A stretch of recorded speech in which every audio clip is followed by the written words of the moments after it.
इस वक्त मेरे साथ मौजूद हैं अभिनेत्री शर्लिन चोपड़ा, जो पहुंची हैं मुंबई के जुहू पुलिस स्टेशन में राज कुंद्रा के खिलाफ शिकायत लेकर। शर्लिन चोपड़ा ने 3 वीडियोस बनाए थे, 3 बोल्ड वीडियोस उनके लिए बनाए थे, जिसके पैसे उन्हें वापस नहीं मिले, और इसी की शिकायत लेकर एक बार फिर से शर्लिन चोपड़ा पहुंची है पुलिस स्टेशन में। शर्लिन, बहुत बहुत स्वागत है एबीपी न्यूज़ में। पहले आप शिकायत दर्ज करा चुकी है कि आपने जेएल स्ट्रीम के लिए 3 वीडियोज़ बनाए थे। क्या है पूरा मामला, एक बार फिर से बताइए, और अभी आपने क्या शिकायत की है? जी, देखिए, मैं जुहू पुलिस चौकी आई थी 14 अप्रैल 2021 के दिन। उस समय आई थी मैं राज कुंद्रा के ख़िलाफ़ यौन शोषण की शिकायत दर्ज करवाने। दर्ज करवा कर मैं यहाँ से गई। 19 अप्रैल 2021 के दिन राज कुंद्रा घर पर आए। उन्होंने डराया, धमकाया, बहुत सारी बातें उन्होंने रखी मेरे सामने। ऐसा करोगी तो ऐसा होगा, ऐसा नहीं करोगी तो ऐसा नहीं होगा, dos and don'ts, permutations, combinations. और एक कॉन्टैक्ट नंबर दिखाया अपने फ़ोन पर, कहा कि ये बंदा डी कंपनी को एक कॉल करेगा ना, तुम्हारी जान गई, अच्छा, करियर गया, अब बोलो क्या करना है। तो आप ये सनसनीखेज दावा कर रहे हैं कि जब आपने पुलिस कंप्लेंट किया और पैसे मांगे तो उन्होंने डी नहीं, उस समय तो पैसे नहीं मांगे थे ना। उस समय यौन शोषण का केस चल रहा था। तो तब दबाव बनाकर मुझ पर डरा धमकाकर वापस भेजा। अगले ही दिन बोला जाओ केस वापस ले लो। अच्छा। और मैं डर के मारे आई। एक सिंगल वुमन को आप डी कंपनी के फ्रंटमैन का नंबर दिखाते हो, बोलते हो ये ऐसा कर देगा, वैसा कर देगा। तो क्या नाम था उस शख्स का जो डी कंपनी का था आपका? जो है उसका नाम रंजीत बिंद्रा। रंजीत बिंद्रा जी।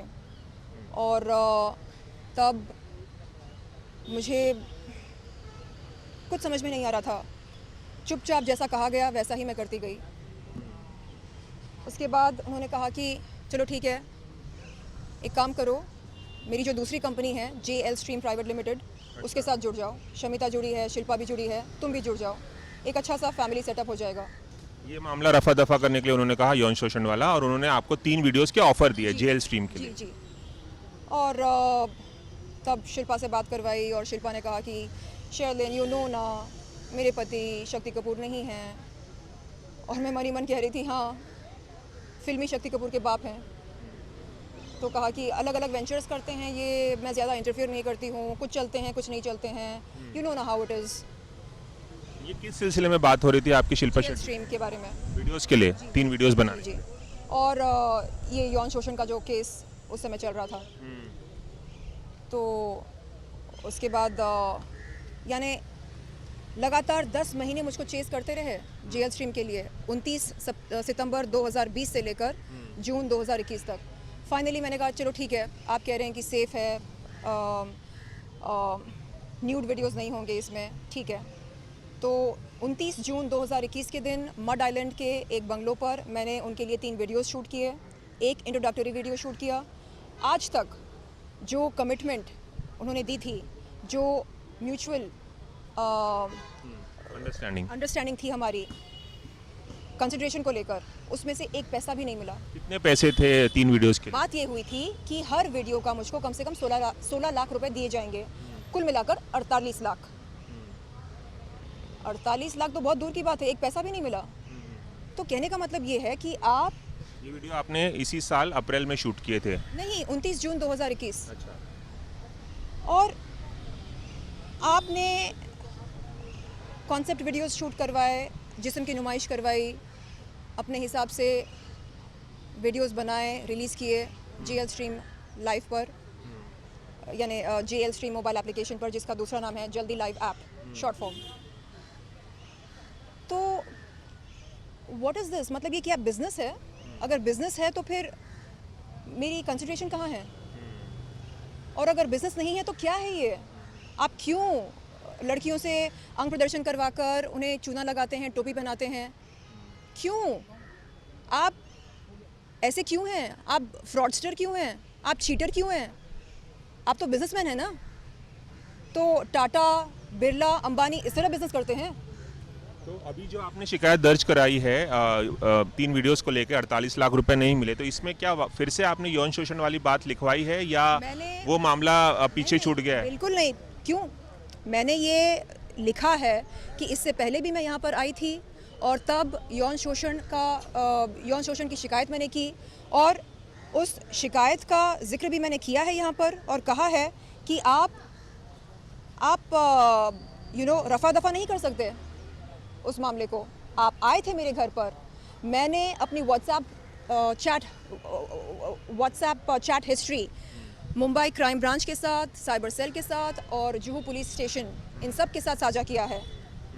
तो आप मुकर नहीं सकते, आप नहीं बोल सकते कि नहीं ऐसा कुछ हुआ नहीं। ऐसा हुआ, ये आप जानते हैं, ये मैं जानती हूँ, ऐसा हुआ। आपने खुद कहा जब मैंने पूछा आपसे कि मेरे साथ क्यों, शिल्पा के साथ क्यों नहीं, तो आपने बोला कि इट्स कॉम्प्लिकेटेड। क्यों कॉम्प्लिकेटेड है बीवी के साथ? तो एक बात बताइए कि राज कुंद्रा 2 महीने तक जेल में बंद थे, पिछले महीने ही वो 20 तारीख को छूटे हैं। छूटने के बाद क्या आपने राज कुंद्रा के वापस जेल से आने के बाद क्या आपने राज कुंद्रा को कांटेक्ट किया पैसे के लिए, या शिल्पा शेट्टी को कांटेक्ट किया, शमिता शेट्टी को? जैसे आपका कहना है कि उन दोनों को भी पता था, तो आपने किसको कांटेक्ट किया? और मुझसे कहा गया कि जब तक उनकी बेल नहीं होती आप रुको, इंतज़ार करो। उनकी जो लीगल रिप्रेजेंटेटिव हैं उन्होंने कहा मुझसे, मैंने पेशेंटली वेट किया कि ठीक है, ओके, जब वो सलाखों के पीछे से निकल कर आएंगे तब उनकी लीगल रिप्रेजेंटेटिव संपर्क करेगी मुझसे। अच्छा। लेकिन नहीं, मतलब जब मैंने कहा कि बात नहीं हुई राज कुंद्रा से, शिल्पा से या शमिता, किसी से नहीं, मैंने उनके सेलफोन पर कॉल किया, शायद उनका सेलफोन मुंबई क्राइम ब्रांच के पास होगा, कोई रिस्पांस नहीं मिला मुझे। और लीगल रिप्रेजेंटेटिव से मैंने कहा कि अरे कुछ कीजिए, वरना मुझे एक कानूनी कदम उठाना पड़ेगा। वो कहती है उठा लो। अच्छा, उठा लो। मैंने बोला मुझे केस करनी पड़ेगी, लीगल नोटिस भेजनी पड़ेगी। ये शिकायत जो पैसे की है पहली दफ़ा आप करा रही हैं या इससे पहले भी करा चुकी? इससे पहले तो मैं अप्रैल में आई थी ना। हाँ, और वीडियो शूट हुआ था जून में। अच्छा, तो एक बात और बताइए, शर्लीन की इस आपने जो आज शिकायत कराई है, यौन शोषण का मामला भी आपने उसमें फिर से लिखवाया है, उसके अलावा पैसे का मामला जो 48 लाख नहीं, इसके अलावा और क्या आपने शिकायत कराई है उनके खिलाफ? यहाँ पर लिखा है,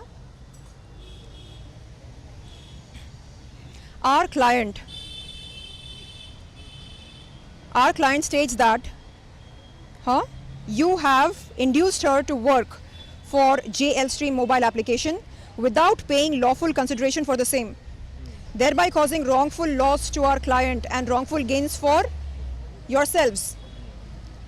Also, for committing sexual assault against our client's will and subsequently intimidating our client to withdraw the complaint with respect to the same, thereby committing the offense of criminal breach of trust, fraud, cheating, rape, defamation, along with criminal intimidation with threats to life. तो अभी आखिरी सवाल आपसे कि जब तक आपके पैसे नहीं मिल जाते हैं और जब तक पुलिस कोई एक्शन नहीं लेती तब तक पैसों की नहीं है बात, सिर्फ पैसों की नहीं है बात, उसूलों की है। आपने बार बार लगातार मुझको चूना लगाया, टोपी पहनाई, चीटिंग की, फ्रॉड किया मेरे साथ, आपने मुझे डराया, धमकाया, अंडरवर्ल्ड की धमकी दी, तो बात सिर्फ पैसों की नहीं है। तो अगर ये आउट ऑफ कोर्ट सेटलमेंट की बात करते हैं राज कुंद्रा और पैसे आपके दे देते तो आप मामला वापस ले लेंगी? आउट ऑफ कोर्ट सेटलमेंट क्यों? नहीं, आपको तो फुल आपको भरोसा है ना खुद पर, तो चलिए कोर्ट ऑफ लॉ में चलते हैं, देखते हैं कि किसके हित में मेरिट्स हैं। कोर्ट ऑफ लॉ में आप किसी बड़े वकील को खड़ा करोगे ये सोचकर कि वो आपको जिता देगा, ये आपकी गलतफहमी है। कोर्ट ऑफ लॉ में मेरिट्स के दम पर केस को जीता जाता है, ठीक है? और मेरिट्स किसके फेवर में है ये आप अच्छी तरह जानते हैं। So let's meet in the court of law. चलिए, एबीपी न्यूज़ से खास बातचीत करने के लिए बहुत बहुत शुक्रिया। Thank you. तो ये थी हमारे साथ अभिनेत्री शर्लीन चोपड़ा, जो बता रही थी कि किस तरह से 3 बोल्ड वीडियोस उन्होंने राज कुंद्रा के जेल स्ट्रीम के लिए शूट किए थे इसी साल जून में, लेकिन फिर भी उन्हें जो प्रॉमिस किया गया था कि 3 वीडियोस के उन्हें 48 लाख रुपए दिए जाएंगे, वो उन्होंने नहीं दिए हैं। और यही वजह है कि एक बार फिर वो पुलिस स्टेशन के चक्कर लगा रही हैं और उन्होंने जुहू पुलिस स्टेशन में इसकी शिकायत की है। और साथ ही यौन शोषण का जो 2 साल पुराना मामला है सेक्सुअल असॉल्ट का, वो भी उन्होंने शिकायत दोबारा कराई है। कैमरामैन रवि पांचाल के साथ Ravi Jain, ABP news, Mumbai. ABP साझा, जोश, जज्बा, जुनून।